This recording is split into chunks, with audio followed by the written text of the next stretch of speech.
What's going on, Warriors? It's Coach Jay. Today we're going to dive in. If you're struggling as a type 1 diabetic to burn body fat, this video is for you. We're going to dive deep on what you need to do to get yourself out of a plateau, get yourself out of feeling stuck, and start moving in the right direction to lose weight and burn body fat. And everything we're going to talk about here is really going to help you to take it to the next level where that's concerned. So let's dive into this one, guys. If it's your first time on the channel, I'm a type 1 diabetic fitness coach, and I've been a type 1 diabetic over 26 years. And I help diabetics to build muscle, to burn fat, and to lose weight and manage their blood sugars overall. But hey, if you're not a diabetic, but you like things like supplement reviews and lifestyle videos, vlog style videos, I also do videos like that too. So make sure you guys hit that subscribe button down below, hit that bell notification, and hit that like button so you guys just help to get this video out to more warriors.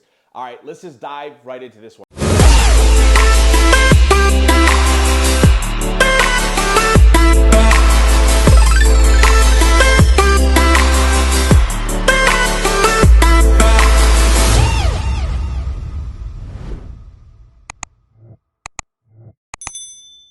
This video is specifically for type 1 diabetics that are looking to burn body fat and lose weight, because how your body is going to function is going to be different than the non-diabetic. I'm a firm believer that the things that someone says has to be able to get someone results. Otherwise, I'm wasting your time. So a lot of the things that we're going to talk about here today are things that have helped my clients out who are type 1 diabetics to lose weight, burn fat, and get themselves to the results they're looking for. And you guys can always go to the T1D highlights on my Instagram page where I show how we've helped other type 1 diabetics get better control over their blood sugars, also burn fat, lose weight, consistently hit new PRs with weight loss, with fat burning, all that good stuff. And again, I've been a bodybuilder myself over 26 years, so I just want to share all these details with you. Also playing semi-pro hockey, football, soccer, high competitive sports, pre-service firefighting, you name it, right? Just so you guys understand a little bit about my background to help to guide you better on getting to your result. Now, with that being said, what I want to focus on here is just laying the foundation so you guys understand what's important that you should be looking at. The first thing that we really want to make sure that we're focused on here is looking at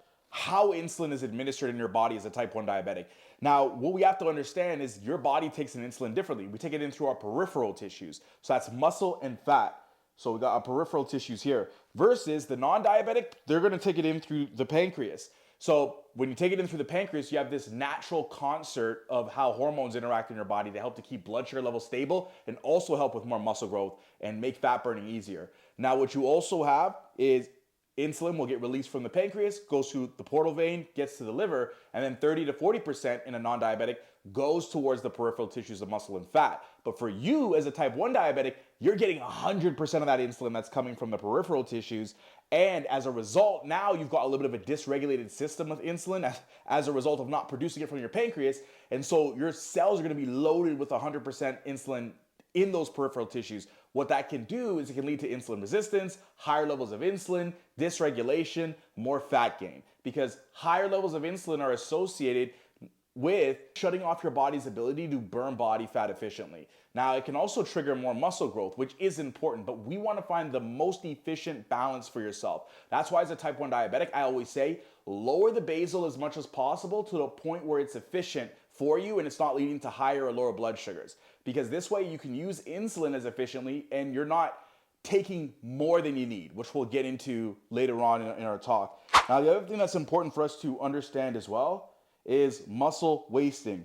As a type 1 diabetic, you are more susceptible to muscle wasting. Why is muscle important? Muscle is important because it can help our bodies to, one, avoid things that might happen later on in life, like sarcopenia, the age-related loss of muscle, which impacts type 1 diabetics more often, osteoporosis. More muscle development can help to stave that off. Also, we have to consider fat burning. When it comes to fat burning, muscle sends more signals out that tell the body, hey, you can burn body fat. When you're at rest, the more muscle you have, the more your body can dip into burning fat for fuel when you're at rest, when you're walking, when you're sitting around watching TV or scrolling on Instagram or watching a YouTube video. You're gonna burn more body fat the more muscle you have on board. So it's not just about muscle ramping the metabolism up, because it only brings your metabolism up slightly, but it's really about what it does from that perspective, but also the signals it releases that helps you to burn more fat. But for type 1 diabetics, we're more susceptible to muscle wasting. One of the reasons this is because of what's called IGF-1. IGF-1, and we talked about that before, insulin-like growth factor 1. And what happens is your body releases growth hormone. When your body releases growth hormone, a lot of it can goes to the liver. When it gets to the liver, with the help of insulin, this can trigger the release of IGF-1. IGF-1 gets to your body cells and it helps to increase how your body essentially builds, repairs muscle. Now, as in a type 1 diabetic, because you don't release insulin from the pancreas like we just talked about, now your body is a little depleted with the insulin that's going straight to the liver. As a result, you get more resistance at the liver and the body produces more growth hormone in type 1 diabetic, but less IGF-1. So that means that you have less of a capacity for that repair mechanism that happens with IGF-1 getting to the body cells. That's important. So now you're wasting a little bit more muscle than the non-diabetic, even when you have insulin on board, just because the system isn't as smooth as a non-diabetic. Also, you have other factors that increase, just to get into another one real quick, we've got the FOXO genes, and your FOXO genes increase the creation of a protein called your FOXO proteins. These proteins increase muscle breakdown in the body. Now, insulin helps by getting in and stopping that protein from getting back into the nucleus of the cell and triggering pathways designed to break down muscle. Now, it does this through a process called phosphorylation, but this is a natural biological process, but insulin helps to trigger that. So we see how insulin is important to trigger components like this to help your body to preserve and build muscle. That's why using insulin is still important, but using it efficiently to avoid the fat gain is also important. And then understanding that you're more susceptible and primed because you don't release it from the pancreas to lose more muscle as a result. So understanding muscle wasting and the importance of muscle for fat burning, and also understanding how you take in insulin differently, which can lead to more resistance and more fat gain. Now you need to understand what are things that we need to focus on in order to avoid this. So one of the things that we look at is glycemic variability. When we look at glycemic variability, what we have to understand is this is when you have massive fluctuations in your blood sugar. Massive fluctuations in the blood sugar have been shown to lead to more fat gain as well, because you're chasing corrections, then you're chasing lows, you're dysregulating hormones in the body. Think about cortisol. When you increase cortisol through all these fluctuations, this is what can lead your body to store more body fat. Because cortisol is a hormone, the stress response hormone, is going to release more stored body fat. Now, in the presence of high insulin, now you're just shuttling that back into your body system. That can lead to more stubborn body fat, especially around the stomach, because that's where you have more cortisol receptors. So leveling off your blood sugars can help to control those hormones better, but also avoid the fluctuations and the higher insulin and the corrections on the low, and which can then lead to more dysregulation and lead to more fat gain. So reducing glycemic variability is important for us for fat burning. Also, higher A1Cs. When we think about a high A1C, think about a stable high A1C. Let's say there's low glycemic variability, but there's higher blood sugar levels. This can still lead to more fat gain. Reason being is because someone with a higher A1C likely has a little bit more insulin resistance. More insulin resistance means more insulin, but it's not driving the blood sugar levels down. And what do we know about the insulin? It gets in the way of burning body fat. It sends signals that say build, don't break down.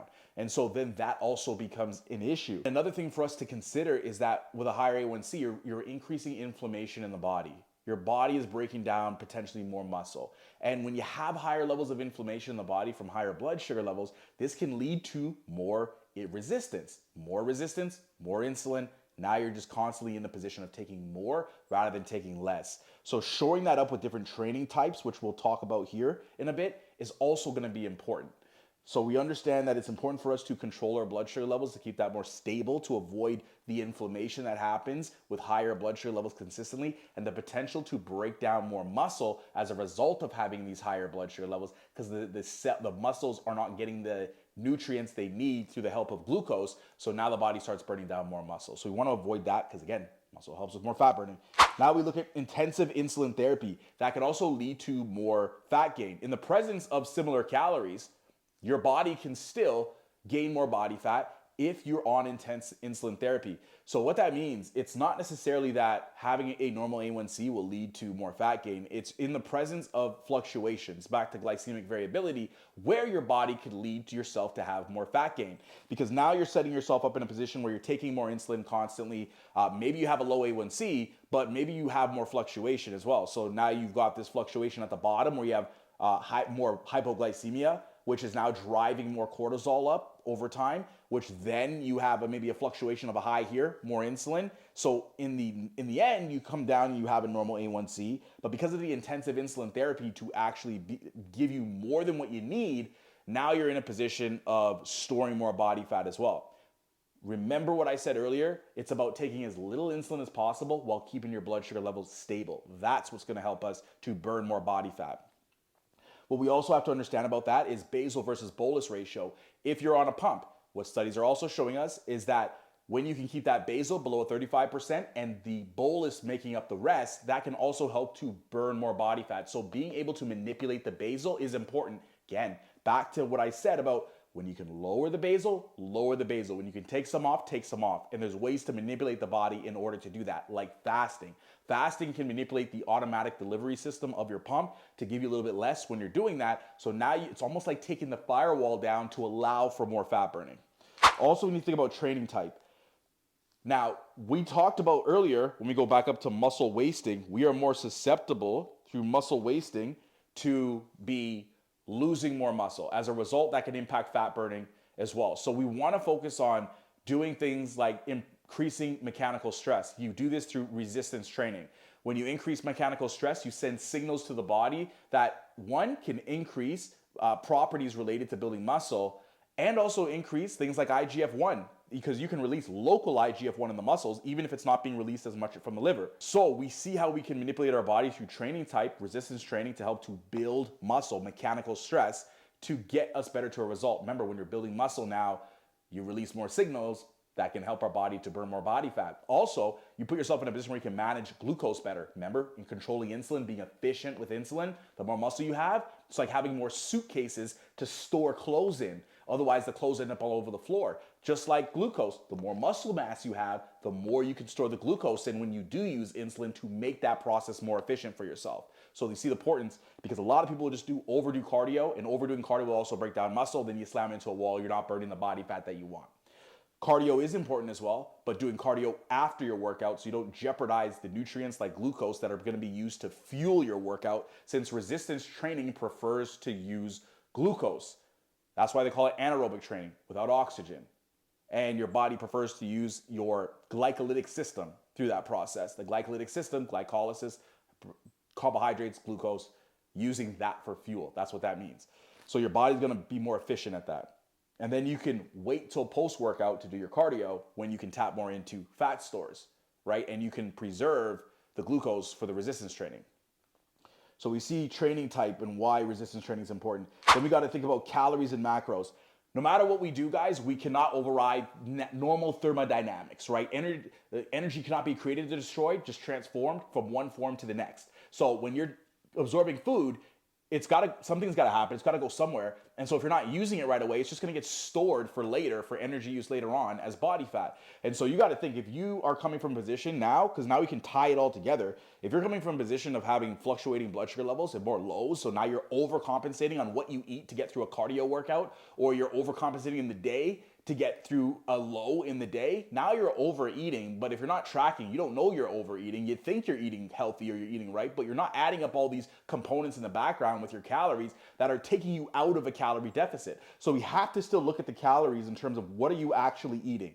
Also, we have to consider protein from a macronutrient perspective.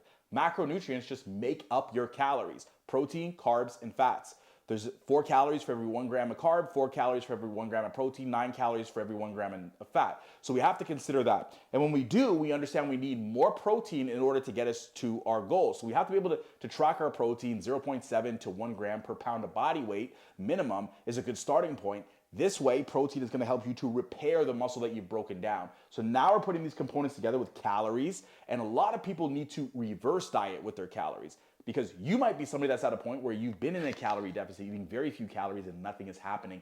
That's a sign that you're slowing down your metabolism through what's called metabolic adaptation. This is a natural part of slowing down your metabolism. And as a type 1 diabetic, you're likely doing that more efficiently because, again, you muscle waste, and muscle helps to ramp metabolism up, and you're running into other issues in the body as well, hormonally, that become a problem. So us focusing on reverse dieting, where you increase your calories closer to a maintenance, focus on muscle growth, and then going into a deficit, so you're eating below your maintenance level calories, is what then will help you to facilitate that fat burning even more, right? So we have to understand that. Then also gut detox. As type 1 diabetics, you're more susceptible to dysbiosis or bacteria in your gut where you have more bad bacteria than good bacteria. So that can lead to more inflammation in the body. And like we talked about earlier, inflammation leading to more insulin resistance, higher levels of insulin, blocks fat burning. So we want to focus on making sure we have a good gut. And to do that, you might need a gut detox. That might mean that for 21 days, you've got to get rid of bad food. You got to get rid of foods that are potentially causing you issues, keep them simple, and then reintroduce foods to see how your body responds. Also, you might have to go on a probiotic supplement, and also supplements that also help to, like an antimicrobial that might help to get rid of bad bacteria so you can repopulate with good bacteria and move the ball forward there, while also testing foods that might be issues for you. This way you can populate the body, and at the very minimum, adding a probiotic to what you do can really help out. You also have two types of probiotics. You've got your traditional probiotics. Those are strains like lactobacillus, bifidobacterium, and you also got next generation probiotics, strains like Akkermansia, which have been shown to also help a little bit more with things like fat metabolism, healing the gut lining, reducing inflammation, improving insulin sensitivity.